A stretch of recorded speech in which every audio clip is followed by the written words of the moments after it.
तो तगड़ा हुआ, पर न आंकड़े आए न आंकड़ों की काट आई। जुबानी हमले रहे तो बहस सियासी हो गई। इसलिए जब आंकड़े आएंगे तो कानून के विशेषज्ञों को भी जोड़ूंगा। फिलहाल लॉ एंड ऑर्डर का सियासी पहलू, जिसे आज जमकर हाईलाइट किया गया है, का पोस्टमार्टम तो बनता है। तो आज बहस इसी पर। मेरे साथ इस वक्त हेमंत भाई गोयल राजनीतिक विश्लेषक हैं, जुड़ रहे हैं। कुछ देर में बीजेपी और कांग्रेस के गेस्ट भी मेरे साथ होंगे। हेमंत भाई, स्वागत है आपका समाचार प्लस पर। हेमंत भाई, ये जो देखिए लॉ एंड ऑर्डर एक ऐसा इशू है जिस पर कभी भी किसी भी सरकार को कितनी ही बार घेरा जा सकता है। अब मसला क्या है कि एनसीआरबी के लास्ट आंकड़े कब आए ये किसी से छिपे नहीं है, तो किसे ऑथेंटिक माने। विपक्ष ने कोई अपने आंकड़े दिए नहीं है और सत्ता पक्ष की ओर से ऐसा कोई आंकड़ों वाला काट आया नहीं है। देखिए स्वप्निल जी, हम आंकड़ों की बात छोड़ रहे हैं, हम व्यवहार से बात कर रहे हैं। तो अभी 2 साल, पौने 2 साल के इस कार्यकाल में, भजनलाल सरकार के कार्यकाल में ऐसा कोई बड़ा इस तरह का कानूनी व्यवस्था की बात नहीं हुई। चाहे धार्मिक अनुवाद की बात करें या पेपर लीक प्रकरण की बात करें, तमाम इस तरह की कोई घटनाएं नहीं हुई हैं। अब कांग्रेस के लोग कानून व्यवस्था की बात करते हैं और किस मुंह से बात करते हैं। हालांकि स्पीकर ने उनको अलाउ किया, कानून व्यवस्था की बात के लिए उनको अलाउ कर दिया, और उस स्पीकर ने, जिस स्पीकर पर गोविंद सिंह डोटासरा कहते हैं कि सत्ता पक्ष के एजेंट के रूप में स्पीकर काम कर रहे हैं, संस्थागत रूप से कांग्रेस के विधायकों के आवाज को दबा रहे हैं। अशोक गहलोत कहते हैं कि साहब ये तो बीजेपी सरकार ने विधानसभा को तो कांग्रेस के विधायकों के आवाज दबाने का अड्डा बना के रख दिया। और ये कांग्रेस के लोग, अरे आप भूल जाते हैं क्या कांग्रेस के लोग कि जब इन्हीं की सरकार के मंत्री जुलाई 2023 में राजेंद्र गुढ़ा ने क्या कहा विधानसभा में, सदन में कहा, उन्होंने कहा कि हम महिलाओं को सुरक्षा प्रदान करने में असफल रहे हैं और हमारी सरकार में महिला अत्याचारों में बढ़ोतरी हुई है। हम मणिपुर की घटनाओं को भूल जाएं, हम अपने राज्य की स्थिति पर विचार करें। और इन्हीं की कांग्रेस, लेकिन हेमंत भाई मैं आपको काउंटर करूंगा। हेमंत भाई, ये कहना कि कोई बड़ी घटनाएं नहीं हुई है, ये सिरे से मैं खारिज करता हूं। मैं इसलिए खारिज करता हूं क्योंकि अजमेर में आपको याद होगा जिस तरह से लोगों ने ये कहना शुरू कर दिया कि भैया आपके रहते हुए ये सब अगर हमारे साथ हो रहा है तो फिर कैसे चलेगा। अवैध धर्मांतरण एक बहुत बड़ा इशू बना हुआ है और उससे जुड़ी बहुत सी घटनाएं आई हैं। रही बात क्राइम की, तो आज क्राइम के कुछ घटनाओं की गूंज भी विधानसभा में सुनाई दी। तो ये कहना मेरे हिसाब से तो गलत होगा कि बड़े क्राइम हुए ही नहीं है। मेरी बात कंप्लीट करने दो साहब, मुझे मेरी बात कंप्लीट मैं कह रहा हूं कि जिस तरह की धार्मिक उन्माद की घटनाएं कांग्रेस सरकार में हुई, चाहे करौली की बात करें, उदयपुर की बात करें, जोधपुर की बात करें, अलवर की बात करें, भीलवाड़ा की बात करें, जयपुर की बात करें, तमाम तरह की जो धार्मिक उन्माद की घटनाएं हुई वो सबने देखी है। और उन्हीं महिला अत्याचारों को के बल पर बीजेपी सरकार में आई कि किस तरह से महिला अत्याचार हुए। ओसिया की विधायक ने तो खुद कहा ना कि मैं खुद कांग्रेस की सरकार में सुरक्षित नहीं हूं और पुलिस सुरक्षा के बावजूद भी मेरे पर हमला होता है, हमलावर और अपराधी पकड़े नहीं जाते हैं। किस तरह से कानून व्यवस्था पर उन्होंने प्रश्न चिन्ह खड़ा किया। और इन्हीं की सरकार के वरिष्ठ मंत्री शांति धारीवाल ने किस संदर्भ में ये कहा कि ये तो मर्दों का प्रदेश है, किस संदर्भ में कहा आपको पता है ना जी। तो अब, और जिस तरह से पेपर लीक प्रकरण हुए तमाम आज गोविंद सिंह डोटासरा कहते हैं कि सब पौने 2 साल में भजन सरकार युवाओं के साथ कोई न्याय नहीं कर पाई। अरे भाई, आपके खोदे गड्ढों को आज सरकार भरने जा रही है। आपने जिस तरह से पेपर लीक के प्रकरण किए और जिस तरह से एसआई भर्ती में जो फर्जीवाड़े हुए, वो तो सब आपकी देन थी। आज आप इस सरकार पर आरोप लगाने चलिए। ठीक है हेमंत भाई।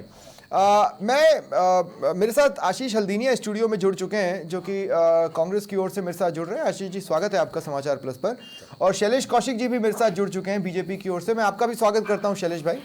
आशीष जी, आपसे मैं पूछना चाह रहा था कि देखिए, आपने कहा कि चर्चा कराओ। स्पीकर ने बताया कि साहब बीएससी डिसाइड करेगी, जो कि फैक्चुअली करेक्ट है, बीएससी ही डिसाइड करेगी। तुरंत सदन स्थगित कर बीएससी की बैठक भी बुलाई गई और उसमें मान लिया गया ठीक है, सरकार इस पर चर्चा कर लेगी। और हो सकता है कि इसी मॉनसून सत्र में के बचे हुए दिनों में सीएम साहब खुद जवाब दें। तो इसका मतलब तो कोई भी आम इंसान यही निकालेगा ना कि सरकार के पास छुपाने को कुछ नहीं है। देखिए हेमंत जी, स्वप्निल जी, मैं आपसे एक बात कहना चाहता हूं कि आज राजस्थान की कानून व्यवस्था घायल है। कानून व्यवस्था घायल और पर्ची के मुंह पर ताले हैं। और जो भाजपा में जो बैठे हैं, ये सत्ता के मत वाले। आज 19 महीनों में राजस्थान की क्या हालत हो गई है, ये पूरा राजस्थान देख रहा है। तो वो तो आज चर्चा को महिलाएं तैयार है। सुरक्षित नहीं है, आज महिलाएं सुरक्षित नहीं है, बच्चियां सुरक्षित नहीं है, सड़कों पर निकल नहीं सकते, अपराध इतना बढ़ गया है क्योंकि जब से ये पर्ची की सरकार बनी है तब से अपराधियों को संरक्षण देने की सरकार बनी है। आज जो कानून व्यवस्था पर हमने चर्चा करने के लिए इनको कहा, ये तो चाहते ही नहीं है कि कभी कोई व्यवस्था हो। हाँ कर दी, हाँ कर दी जी, दबाव में की गई है ना, दबाव में की गई है। तो अरे पर कुछ छुपाने को होता तो वो नहीं मानते। करना चाह रहे थे आज विपक्ष ने। 2 सेकंड आज विपक्ष सुनिए, आज आपने ये मामला उठाया, तैयार हुए हैं, आज आपने मामला उठाया, आज ही उन्होंने चर्चा मान ली। मानना पड़ेगा जो आपकी पुरानी कहां मानी? कितने बढ़ गए हैं। आज बलात्कार, हत्या, चोरी, डकैती, मारपीट, गुंडागर्दी, आप ये देखिए, चैन तोड़ने की घटनाएं आज आए दिन हो रही है, फायरिंग आए दिन हो रही है, अपराध आए दिन हो रहे हैं। इन 19 महीनों में सरकार ने क्या कंट्रोल करने का काम किया? मैं एक बात कहना चाहूंगा, जुबानी हमलों से सुन रहे हैं, भारतीय जनता पार्टी के प्रवक्ता भी सुन रहे हैं, जब से इनकी सरकार बनी है, जोधपुर की घटना इनको याद है, जोधपुर की घटना इनको याद है, 7 बलात्कार, 7 बच्चियों के, मतलब 7 बार बलात्कार बच्चियों, छोटी छोटी बच्चियों के साथ हुए। मैं आपको क्या क्या गिनाऊं उसमें? नहीं आशीष भाई, मैं ये कह रहा हूं कि इन टोटलिटी, सुनिए ना, अगर इन टोटलिटी 12 अगस्त को एक नाबालिग बच्ची के साथ में बलात्कार हुआ 2024, 18 अगस्त को एक 3 वर्ष की मासूम के साथ बलात्कार हुआ 2024, 25 अगस्त को एक नाबालिग बच्ची के साथ में बलात्कार हुआ, महात्मा गांधी अस्पताल से अपराधी उठाकर ले गया, 2 सितंबर को, 30 अगस्त को, 14 सितंबर को, 21 सितंबर को। ठीक है, अब 2 मिनट आशीष जी, अब आपको रुकना होगा। आशीष जी, आपको एक सवाल है। आशीष जी 2 मिनट सुनिए तो मेरी बात सुनिए। गहलोत सरकार के टाइम पर हम लोग भी बैठकर लाइन से क्राइम की घटनाएं बताते थे, लेकिन मुझे ये कभी पसंद नहीं आया कि उनके राज में हुआ तो इनके राज में क्यों इसको सहन कर लिया जाए। मैं उस पक्ष का व्यक्ति नहीं हूं, लेकिन मैं फिर भी ये कहना चाह रहा हूं, जैसे सड़कों पर निकलना नहीं चाह रहे लोग, अपन लोग रोज निकल रहे हैं। Point number 1। पॉइंट नंबर 2 ये कि एक डेट अगर हम गिनाएं तो उसमें तो फिर वो मतलब हर रोज कहीं ना कोई क्राइम तो होता ही है। अब मेरा आपसे ये कहना है कि क्या आपके पास कोई कम्युलेटिव डेटा है, कोई कम्युलेटिव आंकड़ा है जो आप सरकार के मुंह पर फेंक कर मार सके कि साहब हमारे यहाँ ये था और हमारे में क्राइम दर ये थी, आपके में ये हमें पता चल रहा है और इसमें क्राइम रेट या तो इतनी % बढ़ी है या इतने % घटी है, ये होना चाहिए ना आपके पास। बिल्कुल सर, है ना। क्या है सर? 2000 और सोच भी बताइएगा। मैं आपको एक चीज बताता हूं, 2024 में हत्या के कितने केस हुए? 1600 केस दर्ज हुए हैं सर। हत्या के 1600 केस दर्ज हुए हैं। डकैती के मान लो, लूट के 131 केस दर्ज हुए हैं सर। लूट पाट के 131 केस दर्ज हुए हैं। दहेज के 6192 केस दर्ज हुए हैं सर।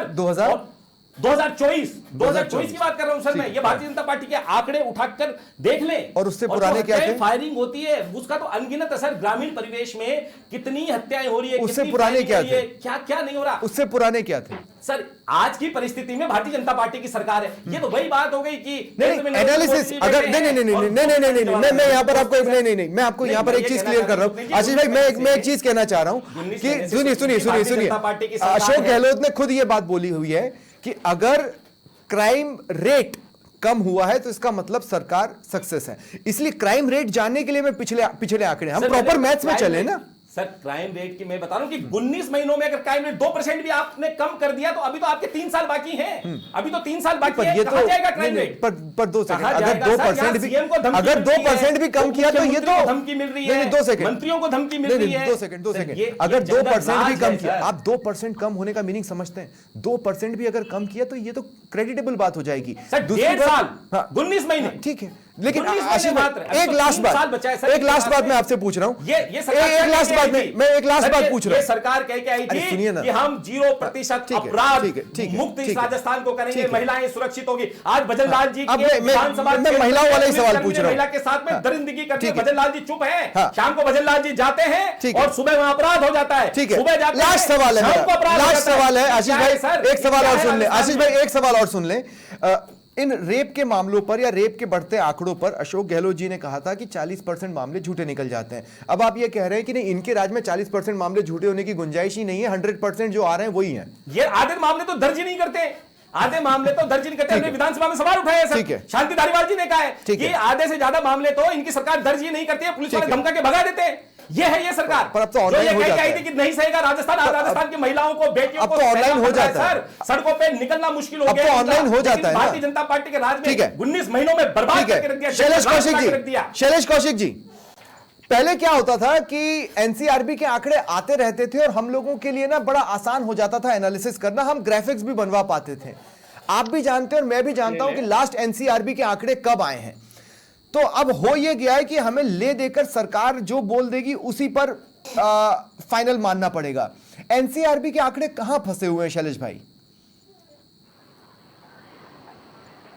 स्वप्निल जी, जिस तरीके से सदन के अंतर्गत कांग्रेस के नेताओं के द्वारा तमाम तरीके की झूठी बात और झूठे आंकड़े प्रस्तुत कर सदन को जिस तरीके से व्यवधान डालने का प्रयास किया, उसी झूठी तरीके बात से क्या? मेरे साथी पुलिस वाले ने एक महिला को मारा और पुलिस वाले ने उसके साथ झूमा झटकी की है, तो हमने भी देखा। इसमें झूठ क्या है?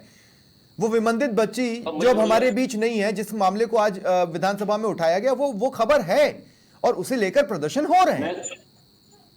स्वप्निल जी, मैं बोलने का मौका तो दीजिए। आप मुझे इतनी देर सबको दिया है, मुझे तो केवल 3 मिनट दे दीजिए। ऐसी क्या बात है?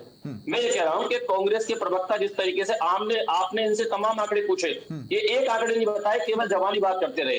आंकड़े मैं बताता हूं, और जो कि पुलिस विभाग के द्वारा जारी आंकड़े थे और जिनको सरकार के द्वारा भी स्पष्ट रूप से पिछली बार जारी किया गया था। 2023 की तुलना में 23 की तुलना और 24 की तुलना करें तो 7.74% राजस्थान में अपराध कम हुआ है एक साल के अंतर्गत समग्र अपराध। अगर महिला अपराध की बात करें तो 10.61% अपराध कम हुआ है। दुष्कर्म की बात करें तो 2.29% कम हुआ है। अपहरण चोरी की बात करें तो 11 समथिंग कुछ कम हुआ है। अपहरण की बात करें तो 1.99% कम हुआ है। ये मैं आंकड़े दे रहा हूं, आप आंकड़े उठा के देख लीजिएगा, तमाम पुलिस के आंकड़े मौजूद हैं। इस तरीके से हमारी सरकार के अंतर्गत 23 में जब सरकार कांग्रेस की थी और 24 में एक साल पुलिस के आंकड़ों पर तो हर कोई डाउट कर रहा है ना, खासकर ये जो नया वाला सिस्टम लागू हुआ है उसके बाद तो चीजों को मॉनिटर करना नेक्स्ट टू इम्पॉसिबल है। कई लोग तो इसलिए भी केस नहीं कर पा रहे कि उनके पास ऑनलाइन का ऑप्शन है, उनको समझ नहीं आता, और कई जगहों पर तो पुलिस वालों ने रिपोर्ट लिखने से मना कर दिया, भगा भी दिया गया। ये भी तो खबरें बनी है ना शैलेश भाई? स्वप्निल जी, आज की डेट में संभव नहीं है कि आप किसी भी थाने में या किसी भी स्तर पर आप एफआईआर ना करो। तमाम तरीके की एफआईआर के लिए, चाहे वो ऑनलाइन हो चाहे थाने में, और आज की डेट में प्रशासन और जितनी सजगता, तमाम तरह के अधिकार की मानव अधिकार और आयोग है, आप सोच ही नहीं सकते कि किसी तरीके की कोई एफआईआर नहीं हुई। शैलेश भाई, आपके राज्य में आके पुलिस के द्वारा किसी केस को सियो मोटो लेना, वो तो लगभग नगण्य हो गया है। गहलोत राज में सियो मोटो केसेस भी लिए जा रहे थे पुलिस के द्वारा। आप देखिए कि दूसरी बात, जो एफआईआर सीधी दर्ज हो रही है, एफआईआर पर सीधी कार्रवाई हो रही है, और इसका उदाहरण कांग्रेस की सरकार बोल रही थी, कांग्रेस के लोग बोल रहे थे विधानसभा में, तमाम तरीके के इनके नेता, प्रतिपक्ष सहित विधायक, तो ये बता रहे थे साहब एफआईआर कम हो रही है। अरे एक साल के अंतर्गत, पिछले एक साल के अंतर्गत 1,92,000 दर्ज हुई है, और उससे पहले 2,25,000। अपराध में कमी आई कि नहीं आई? महिला अपराध में कमी आई कि नहीं आई? एससी और एसटी के अपराध में कमी आई कि नहीं आई? हर तरीके के अपराध में, चाहे 23 और 24 और 24 और 25 के आंकड़ों को उठाने के लिए 23 की तुलना में 24 में कमी आई है, 24 की तुलना में 25 में कमी आई, और ये आंकड़े वाइज बता रहे हैं। लेकिन स्थिति यह है कि कांग्रेस स्वीकार करने की स्थिति में नहीं है। शैलेश भाई, अगर आप स्वीकार करने की स्थिति में हैं तो आप भी जान रहे हैं कि आपके राज्य में जिस तरह की घटनाएं हुई हैं वो भी विभत्स की कैटेगरी में ही आती हैं, और जिस बात पर आप पीठ थपथपाने के लिए कह रहे हैं वो परिदृश्य भी उतना ही डरावना है जितना उससे पुराना परिदृश्य डरावना था। कहां, किस बात के लिए? अगर अपराध हो रहे हैं तो अपराध के खिलाफ कार्रवाई, अपराध में भी गिरावट आई है, कार्रवाई में। अरे सर, अगर आप पर सनातन को फॉलो करने वाले लोग भरोसा नहीं कर पा रहे हैं तो फिर कौन करेगा? जैसे अजमेर में साफ साफ लिखा था, अजमेर में तख्तियां लेकर लोग बैठे थे ना कि आपके इंसाफ पर भरोसा नहीं है। देखिए, अभी आप बात कर रहे थे जो हमारे राजनीतिक विश्लेषक से, तो जिस धर्मांतरण की आपने बात की थी, उस धर्मांतरण के लिए 5 साल कांग्रेस की सरकार कुछ नहीं कर पाई। हमारी सरकार उसका विधेयक लाई और विधेयक को विधानसभा में रखा, क्योंकि जब तक कानून नहीं होगा तब तक आप कार्रवाई। आज स्थिति होती है धर्मांतरण पर कांग्रेस सरकार कानून बनाती है, लोग जो बच गए पकड़ में आते, आज वो पकड़ में आए तो उन पर कार्रवाई होगी। नहीं, मैंने उस खबर को कोट किया है आशीष, मैंने अभी थोड़ी देर पहले ही कोट किया है, इसलिए हेमंत भाई गोयल, मैं आपसे एक बात बोल रहा हूं, हो क्या रहा है, और हमें इस पहलू पर भी जाना चाहिए कि आजकल किसी भी चीज का वीडियो तुरंत लगभग बन जाता है और तुरंत ही वायरल भी हो जाता है, और ऐसे में जो घटनाएं आती हैं वो हर बार विभत्स या विभत्सतम ही दिखाई देती है। अब मसला क्या है कि जवाब कौन देगा? जवाब अभी सरकार को देना है। जैसे आपको विपक्ष के सवालों का जवाब नहीं देना तो मीडिया के सवालों का जवाब दे दीजिए, मीडिया के सवालों का नहीं देना तो विश्लेषकों के सवाल का जवाब दे दीजिए। लेकिन सवाल यह पूछा जाएगा ना कि कानून का जानकार अगर आज किसी महिला के साथ धक्का मुक्की कर रहा था या उसे मारते हुए दिखाई दिया तो इसका जिम्मेदार कौन है? कहीं तो जाकर किसी की नैतिक जिम्मेदारी बनेगी। पुलिस ने सियो मोटो केसेस लेना कम क्यों कर दिए हैं या नगण्य क्यों कर दिए हैं? इसका जवाब भी तो कोई देगा ना हेमंत भाई।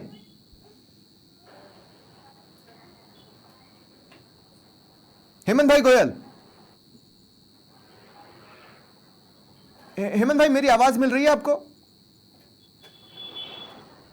मैं पीसीआर से कहूंगा एक बार फिर मुझे हेमंत भाई से जोड़ें, शायद हमारी आवाज उन तक नहीं पहुंच रही है। लेकिन ठीक है। आशीष हल्दीनिया जी, देखिए मैं ये कह रहा था, ये होते हैं आंकड़े, कम्युलेटिव आंकड़े। इतना रिसर्च का टाइम उन्होंने लगाया, जितना रिसर्च का टाइम आपने एसआईआर पे लगाया आपके सेंट्रल लीडरशिप ने, अगर स्टेट की लीडरशिप ने उतना रिसर्च का टाइम क्राइम पर लगाया होता तो आज आपको इन पोस्टरों की या इन लबादों की जरूरत नहीं पड़ती जो आज आप विधानसभा में कर रहे थे।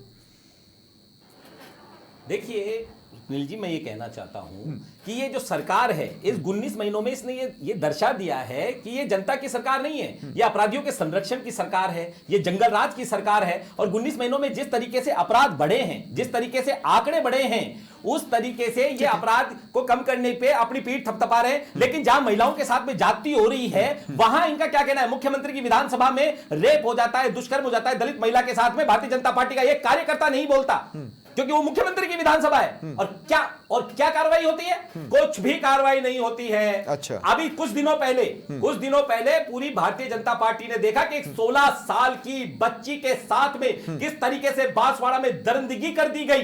अरे इतनी शर्मनाक और लज्जा की बात है कि मैं कह भी नहीं सकता। उसी बांसवाड़ा में जहां पर परिवारों को अपनी बेटियां बेचनी पड़ रही थी, उसी इलाके में जहां, नहीं, 2 सेकंड, आपकी सरकार को तो ये पता भी नहीं था कि उस इलाके में नाबालिग बेटियां बेची जा रही थी उसी इलाके में, और ये तो मीडिया ने ये खबर खोज कर निकाली, तब जाकर पता चला। ये भी उतना ही विभत्स था ना। समय अगर किसी तरीके का कोई अपराध होता था तो उसमें तुरंत लगाम लगा दी जाती थी, उसमें तुरंत एफआईआर और उस पर नेग्लिजेंस होता था। उदयपुर की घटना का जिक्र गोयल साहब ने किया, तो मैं कह देना चाहता हूं, जब कन्हैयालाल मर्डर हुआ था तो उसके तुरंत बाद में अपराधी को पकड़ लिया गया था, और वो अपराधी कौन निकले थे? भारतीय जनता पार्टी के कार्यकर्ता निकले थे। पेपर लीक की ये बात कर रहे थे, पेपर लीक पे सबसे पहले कानून किसने बनाया? पेपर लीक पे सबसे पहले नहीं, इस बात को साबित कीजिए आप, प्लीज इस बात को साबित कीजिए कि कन्हैयालाल हत्याकांड को अंजाम देने वाले लोग बीजेपी के कार्यकर्ता थे। बीजेपी की फोटोग्राफ्स, उन दोनों फोटोग्राफ्स क्या होता है? कई वायरल हुई है सर, जिसमें भारतीय जनता पार्टी का दुपट्टा पहन फोटोग्राफ्स क्या होता है? और बता दूंगा तो राहुल गांधी नहीं खड़े होते हैं क्या लोगों के साथ? बता दूंगा, राहुल गांधी जी वहां गजब बात करते हैं आशीष भाई। कांग्रेस का प्रवक्ता आशीष क्या बात कर रहे हैं? कौन सा बीजेपी कार्यकर्ता? राहुल गांधी बीजेपी का कार्यकर्ता बोल रहा है और किसी का फोटो है, जमीन आसमान का अंतर होता है आशीष भाई। बात साबित कर दिया कि ना वो कांग्रेस का कार्यकर्ता था ना आरजेडी का कार्यकर्ता था। हो गई सर बात? नहीं, मैं गाली गलौज पे बात नहीं कर रहा हूँ, मैं गाली गलौज पे बात नहीं कर रहा हूँ। कन्हैयालाल हत्याकांड में भारतीय जनता पार्टी के अगर किसी भी कार्यकर्ता का या किसी भी नेता का उदयपुर की घटना के बाद में बयान है, अरे आप तो 50 लाख को 5 लाख। एक सवाल और आशीष जी, एक सवाल और है, रैंडम सेंटेंसेस मत मारिए प्लीज। मेरा एक सवाल आपसे और है, आपने कहा अपराधियों को संरक्षण देने वाली पार्टी, 10 अपराधियों के नाम गिना दीजिए जिनको बीजेपी संरक्षण दे रही है ताकि दूध का दूध और पानी का पानी हो जाए। देखिए, खनन माफिया आज कितना पलप रहा है, नाम बताइए। अजी खनन माफिया नाम बताइए, नाम भी आपके सामने आ जाएंगे कुछ दिनों बाद, दीजिए ना भाई, सामने आ जाएंगे, जनता के सामने आ जाएंगे। 10 अपराधी, 10 अपराधी तो जान ही रही है ना 5 कौन इन अपराधियों को 5 गिना है, कौन दे रहा है? 5 गिना दीजिए, पार्टी की 200 विधानसभा 5 गिना दीजिए, जहां इनके नेता आशीष भाई 5 गिना दीजिए। आप ग्राम देख लीजिए। अरे चलिए 3 गिना दीजिए। क्या किया? 3 अपराधियों के नाम, 3 अपराधियों के नाम क्या किया है आशीष जी? अपराध का ग्राफ देखिए, जुबानी जमा खर्च है, ऐसे अपराधियों का नाम, फिर ये जुबानी जमा खर्च है, अपराधियों का नाम, फिर ये जुबानी जमा खर्च है, माहौल खड़ा नहीं करना चाहिए। लेकिन ये फिर ये जुबानी जमा खर्च है। यही है कि बहका माहौल जनता के बीच में। नहीं, आई एम सॉरी, फिर मैं आपको रोक रहा हूं आशीष जी। देखिए, मैंने आपको मौका दिया था, मैंने आपको मौका दिया। अगर आप बोल रहे हैं अपराधियों को संरक्षण, तो अपराधियों के नाम बताइए। शैलेश कौशिक जी, मैं आपसे, मेरा सीधा सवाल आपसे ये है, शैलेश भाई देखिए, इस बात को तो समझना पड़ेगा कि पीठ थपथपाने की परिस्थितियां नहीं है, आप माने या ना माने, ये पीठ थपथपाने की परिस्थितियां नहीं है। दूसरा यह है कि आज आपके पास चारा नहीं था, क्योंकि आप भी इस इशू पर कम से कम एक बार जनता को मैसेज देना चाहते हैं, इसलिए आपने एक्सेप्ट कर लिया। तो इसका मतलब यह है ना कि सर, आप भी समझ रहे हैं कि यह समय ऐसा है जिसमें हमें एक बार तो कम से कम एक हाई लेवल पर आकर स्टेटमेंट दें, नहीं तो चीजें बिगड़ सकती हैं। शैलेश भाई, यही परिस्थितियां हैं आपके सामने। देखिए स्वप्निल जी, कि जिस तरीके से कांग्रेस के नेताओं ने सदन में बात रखी और जब चर्चा की बात की तो माननीय अध्यक्ष महोदय ने स्पष्ट रूप से कहा कि बीएससी की बैठक में तय कर लेंगे। जब बीएससी की बैठक में तय हो जाएगा तो सरकार हर तरीके की जो भी कार्य व्यवस्था होती है उसके अंतर्गत सरकार हर प्रश्न को जवाब देने को तैयार है। बशर्ते आवश्यकता इस बात की है कि सदन को सुचारू रूप से चलाने के लिए विपक्ष सकारात्मक सहयोग करे। अब केवल हाई अल्ले के आधार पर इन्होंने मुद्दा उठाया और मैंने भी आंकड़े पर बीएससी में तो तय हो गया ना, सरकार ने कहा हम चर्चा करेंगे ना, तो मना कब कर रहे हैं? तो ठीक है ना, अगर बात रखी कोई सकारात्मक विषय पर आप बात करना चाहते हो, किसी विषय का जवाब लेना चाहते हो तो सरकार कब भाग रही है? भाग तो विपक्ष रहा है जनता के मुद्दों के। सरकार ने कब आगे से आकर सरकार ने मना की? अगर विपक्ष प्रस्ताव लाया तो किसी विषय पर सरकार ने स्वीकार कर लिया, तो जवाब कौन देगा? सुनने में ये आ रहा है कि सीएम भजनलाल खुद ये मोर्चा संभालेंगे, पर जबकि जवाब तो गृह राज्य मंत्री जवाहर सिंह बेढम को देना चाहिए।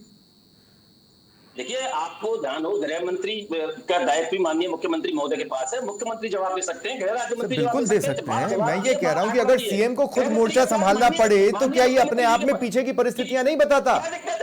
क्या दिक्कत है? अगर हमारी सरकार में अगर हमने कुछ किया है, अपराधों में गिरावट लाए, तमाम आंकड़े बोल रहे हैं, तो क्या दिक्कत है माननीय मुख्यमंत्री महोदय विषय पर अपनी बात रख दे तो? ठीक है। मैं दूसरी बात तो कहता हूँ, इनको ध्यान होगा, एक मुझे समय दीजिएगा, इनको ध्यान होगा कांग्रेस की प्रवक्ता खनन की बात कर रहे थे, आप तो नहीं गिना पाए, लेकिन ये इनको नहीं गिना पाए, लेकिन इनको ध्यान होगा तो भरत सिंह कुंदनपुर ने किस तरीके से प्रमोद भाया को अपने बाल मुड़वा कर दे दिए थे। क्या आप खनन को नहीं रोक पा रहे हो? अवैध खनन माफिया को तत्कालीन मंत्री थे, बिल्कुल हुआ। अशोक गहलोत जी ने बीसी में कहा था कि गहलोत जी ने बीसी में कहा था कि मैं हमारी सरकार इस सिस्टम पर लगाम नहीं लगा पाई, ठीक है, को नहीं रोक पाए। किस मुंह से कांग्रेस? ठीक है शैलेश भाई, आपकी बात भी आ गई। हेमंत भाई गोयल, अब आप सुन पा रहे हैं क्या मुझे? हाँ बिल्कुल आवाज आ रही है। हेमंत भाई, मैं देखिए बहुत सिंपल सा पॉइंट कह रहा हूं, अगर बीएससी की बैठक के बाद ये चर्चाएं कि सीएम भजनलाल खुद जवाब देंगे तो इसका मतलब है कि बीजेपी चाहती है कि हमारा सबसे बड़ा चेहरा आकर जवाब दे और बातों को एस्टेब्लिश करे, क्योंकि बीजेपी भी इस बात को समझ रही है कि हाँ ऐसी परिस्थितियां हैं। अब आप उसको कांग्रेस का नैरेटिव कह लें या प्रदेश के हालात कह लें, लेकिन अगर उसको काटना है तो आपको टॉप फेस को उतारना ही पड़ेगा जवाब देने के लिए। तो ये भी संकेत तो होते हैं हेमंत भाई। देखिए स्वप्निल जी, शायद कांग्रेस के लोगों को ये उम्मीद नहीं होगी कि इतनी आसानी से सरकार कानून व्यवस्था की विषय पर चर्चा करने को तैयार हो जाएगी।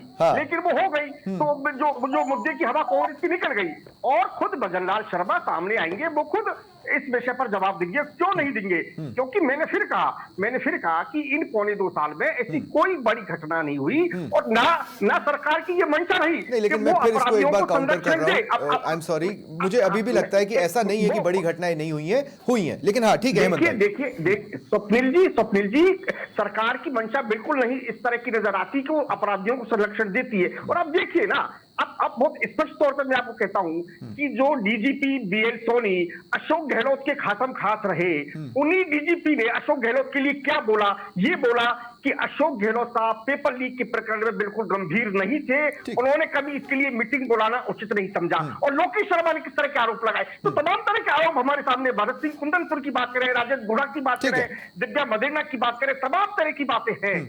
लेकिन अब फिर आप आरपीएस में देख लेना, संगीता क्या जसवंत राठी की बात करें या फिर संगीता आर्य की बात करें या मंजू शर्मा, कौन किसके पॉइंट थी? अशोक गहलोत के पॉइंट थी ना, सब अपने लोग थे, सब अपने लोगों को ठीक है। ओवरऑल देखिए, मोटे तौर पे देखने में ऐसा लग रहा है कि जब भी बात सदन की हो रही है तो कांग्रेस की फिलहाल रणनीति ये नजर आ रही है कि या तो माई वे या फिर हाईवे, यही फिलहाल देखने में महसूस होता है। लेकिन आज पहली बार फॉर अ चेंज ऐसा हुआ है कि कांग्रेस ने एक इशू को उठाया और तर्क से कहा गया कि ठीक है, हम इस पर चर्चा के लिए तैयार हैं। तो इसके भी मायने हैं। बहुत बहुत शुक्रिया आप सभी का मेरे साथ जुड़ने के लिए, इस चर्चा में शामिल होने के लिए। फिलहाल इतना ही, नमस्कार।